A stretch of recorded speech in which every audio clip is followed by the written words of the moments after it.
Hello and welcome to Perspectives for Monday, November 14th, 2016. I'm Deacon Pedro. It was a busy weekend for Pope Francis. The activities began on Friday when he had a meeting with some men who've left the priesthood. The surprise visit took place at an apartment in the outskirts of Rome where Pope Francis met with the 7 men and their families.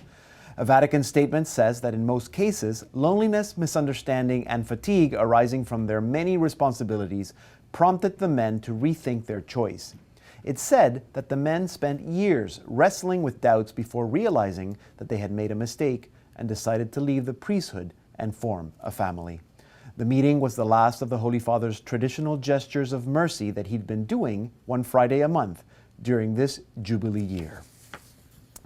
Also on Friday, Pope Francis welcomed to Rome more than 6,000 men and women from all over Europe and Africa who are homeless, disadvantaged, or who are living in poverty.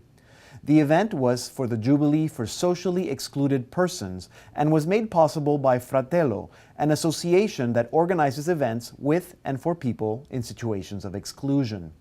Following testimonies from 2 of the participants, Pope Francis reflected on 2 expressions brought up by the men who spoke before him. The first was that all men and women, the great and the small, have their own passions and dreams. Don't stop dreaming, the Pope urged. The second is that life becomes beautiful. This signifies dignity, said the Holy Father, the ability to encounter beauty even in things that involve the most sadness and suffering is something that only men and women who have dignity can have. The next day, Saturday, the Jubilee continued in St. Peter's Square. The Holy Father based his reflection on Matthew 11:28, "Come to me, all who are weary and heavy laden, and I will give you rest." No one is excluded from this invitation, the Pope said, since Jesus' mission is to reveal to each person the Father's love. Inclusion, which the Holy Father says is an aspect of mercy, reaches out to everyone without regard for social conditions, language, race, culture, or religion. It is manifested in the love of each person as God loves them. The Holy Father concluded his catechesis by saying, "Let us share in this movement of inclusion of others in order to be witnesses of the mercy in which God has welcomed and welcomes each one of us." And the Jubilee concluded on Sunday with Mass at St. Peter's Basilica.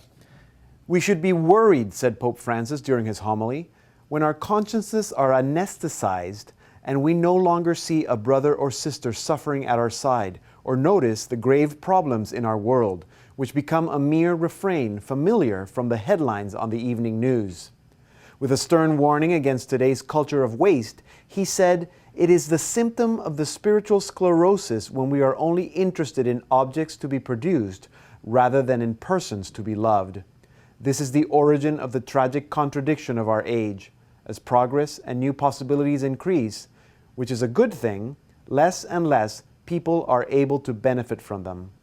There is no peace in the homes of the prosperous as long as justice is lacking in the home of everyone," he said.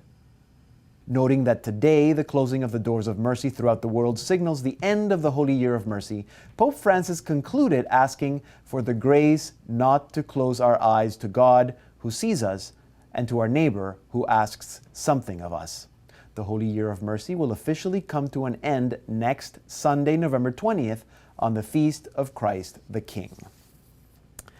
And also on Sunday, during his Angelus address, Pope Francis reminded the faithful that our only certainty is that our life is in the hands of the Lord and that God will never abandon us. Reflecting on Sunday's Gospel reading about the destruction of the Temple, Pope Francis asked the faithful not to be scared by wars, revolution, and calamities, because they too are part of the reality of the world. What really counts, he said, is to stand firm in the Lord, to walk in hope, and to work to build a better world, despite the difficulties and the sad events that mark personal and collective existence. And that concludes Perspectives for today. Thank you for being with me. God bless.